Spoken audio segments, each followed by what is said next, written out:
शरद ऋतु के आगमन पर शरद ऋतु, जैसे छह ऋतुएं हैं, शरद, शिशिर, हेमंत, बसंत, ग्रीष्म, पावस, 6 ऋतु। और सबसे पहला शरद ऋतु। तो शरद ऋतु के आगमन पर उर्मिला की व्यथा बढ़ जाती है। लक्ष्मण की पत्नी उर्मिला अपने सखी से कहती है कि हे सखी देखो, ये खंजन पक्षी उड़कर इधर आ गए हैं। खंजन पक्षी की विशेषता क्या होती है? उसकी आंखें बड़ी नुकीली होती है। देखिए, खंज माने नुकीला होता है। तो उर्मिला को खंजन पक्षी की आंखों और अपने प्रियतम की आंखें एक समान लगती हैं। इसीलिए खंजन पक्षी को अपनी सखी से कहती है कि देखो, ये खंजन पक्षी इधर उड़कर आ गए हैं। पहली लाइन हो गई। निरख माने देखो, हे सखी देखो, ये खंजन पक्षी जिनकी आंख बहुत नुकीली है, जिनकी आंखें हमारे स्वामी की तरह हैं, वो पक्षी इधर आ गए हैं, मेरी तरफ आ गए हैं। दूसरी लाइन, फेरे उन मेरे रंजन ने, रंजन माने स्वामी। उर्मिला कहती है कि ऐसा लगता है मेरे स्वामी अपने नयन को, अपनी आँखों को इधर फेर लिए हैं, इधर घुमा लिए हैं। इसीलिए ये हमारे आँखों को बहुत अच्छे लगते हैं। इन पक्षियों को देखकर ऐसा लगता है, इस खंजन पक्षी को देखकर ऐसा लगता है जैसे हमारे स्वामी भी अपनी आँखों को इधर फेर लिए हैं, जो कि हमारे मन को बहुत अच्छे लग रहे हैं। देखिए, लिखा है मन भाए, मेरे मन को अच्छे लग रहे हैं। रंजन माने हाँ। तीसरी लाइन देखिए, फैला उनके तन का आतप, आतप माने गर्मी, मन से सर सरसाए। उर्मिला कहती है अपनी सखी से कि ये जो खिली हुई धूप देख रही हो, ये जो धूप निकली है, ये ऐसा लग रहा है जैसे हमारे स्वामी, हमारे प्रियतम के शरीर की गर्मी फैल गई है। आपको समझना है, पक्षी आ गया इधर खंजन, तो ऐसा लगा कि मेरे स्वामी आंखें फेर लिया है, इधर घुमा लिया है। और ये खिली हुई धूप देखकर कैसा लगता है? जैसे हमारे स्वामी, हमारे प्रियतम के शरीर की गर्मी, उनके तन माने शरीर का, आतप माने गर्मी। इसीलिए देखो, सरोवर में, सर माने तालाब में, ये कमल जो हैं खिल गए हैं। मन से, मन के समान, उपमा अलंकार है। प्रसन्न मन के समान तालाबों में कमल खिल गए हैं। अब कमल भी खिलता है तो सूर्य की गर्मी पाकर खिलता है। यहाँ उर्मिला कह रही है कि ये जो गर्मी दिख रही है ना, ये हमारे प्रियतम के शरीर की गर्मी है। और ये जो कमल खिले हुए हैं, ये प्रसन्न मन की तरह देखो कमल भी खिल गए हैं। चौथी लाइन में हम आ गए। घूमे वे इस ओर वहाँ, ये हंस यहाँ उड़ छाए। अब देखिए, ये हंस यहाँ उड़कर छा गए हैं। ऐसा लग रहा है जैसे हमारे स्वामी जी हमारे तरफ मुंह घुमा लिए हैं। घूमे वे इधर घूम को आ रहे हैं, मतलब घूमते घूमते इधर को आ गए हैं। इसीलिए देखो ये आसमान में देखो हंस उड़कर छा गए हैं। घूमे वे वहाँ जंगल में देखो घूम रहे होंगे और मेरी तरफ घूम रहे होंगे। इसलिए हंस उड़ करके सुशोभित हो रहे हैं, छा गए।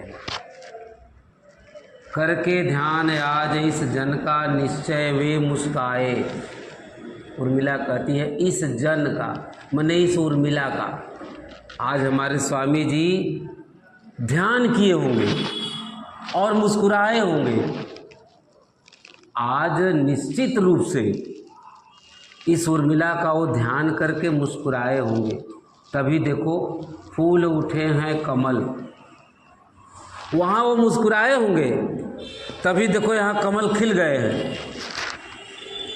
अधर से, अधर माने होठ होता है, होठ लिप, और उनके लाल लाल होठों के समान यह बंधुक सुहाए, ये संजीवनी बूटी के फूल सुशोभित हो रहे हैं। इस पंक्ति में दो बात है, दोनों लाइन को देखिए। इस उर्मिला का ध्यान करके वे मुस्कुराए होंगे, तभी देखो कमल खिल गए, और उनके लाल लाल, हमारे प्रियतम के लाल लाल होठों के समान ये संजीवनी बूटी के जो फूल हैं वो सुहाए माने सुशोभित हो रहे हैं। वो फूल किसके समान सुशोभित हो रहे हैं? बोलिए। संजीवनी बूटी के फूल की तरह। अच्छा देखिए, उनके होठ की तुलना किससे की गई? लाल लाल संजीवनी बूटी के, देखिए छोटे छोटे लाल लाल फूल होते हैं। अब बंदूक माने संजीवनी बूटी। करके ध्यान आज इस जन का निश्चय वे मुस्काए। इसका मतलब कि हमारे प्रियतम इस उर्मिला का अपने मन में ध्यान किए होंगे और मुस्कुराए होंगे, निश्चित रूप से मुस्कुराए होंगे। तभी देखो यहाँ कमल खिल गए हैं और उनके लाल लाल होठों के समान संजीवनी बूटी के फूल सुशोभित हो रहे हैं। ये भी हो गया। अधर से में उपमा अलंकार है, होठों के समान। स्वागत स्वागत शरद भाग्य से मैंने दर्शन पाए। उर्मिला कहती है कि हे शरद ऋतु, तुम्हारा मैं बार बार स्वागत करती हूँ। देखिए लिखा है स्वागत स्वागत, पुनरुक्ति प्रकाश है। पुनरुक्ति प्रकाश अलंकार में होता है कि एक बार कहा गया, एक बार और कह दिया गया, पुनः उक्ति। हे शरद ऋतु, तुम्हारे आगमन पर तुम्हारा मैंने दर्शन कर लिया, इसलिए मैं तुम्हारा बार बार स्वागत करती हूँ कि बड़े भाग्य से आज मैंने तुम्हारा दर्शन किया। कौन कह रहा है? उर्मिला कहती है कि हे शरद ऋतु, मैं तुम्हारा बार बार स्वागत करती हूँ क्योंकि अहो भाग्य, बड़े भाग्य से मैं तुम्हारा दर्शन प्राप्त की हूँ। नभने मोती वारे लो ये अश्रु अर्घ्य भर लाए। उर्मिला कहती है कि शरद ऋतु, तुम्हारे स्वागत में आकाश ने ओस रूपी मोती अर्पित किया है। वारे, वारे माने अर्पित किया है। एकदम लिख के विधिवत पढ़िए कि नभने मोती वारे। देखते होंगे कि जब आकाश से ओस की बूंदें गिरती हैं तो सुबह जब घास पर पड़ती हैं बूंदें, तो सूर्य की धूप में वो बूंदें मोती की तरह चमकती हैं। इसीलिए गुप्त जी ने कल्पना किया कि तुम्हारे स्वागत में आकाश ने ओस रूपी मोती को अर्पित किया है। आकाश ने क्या दिया?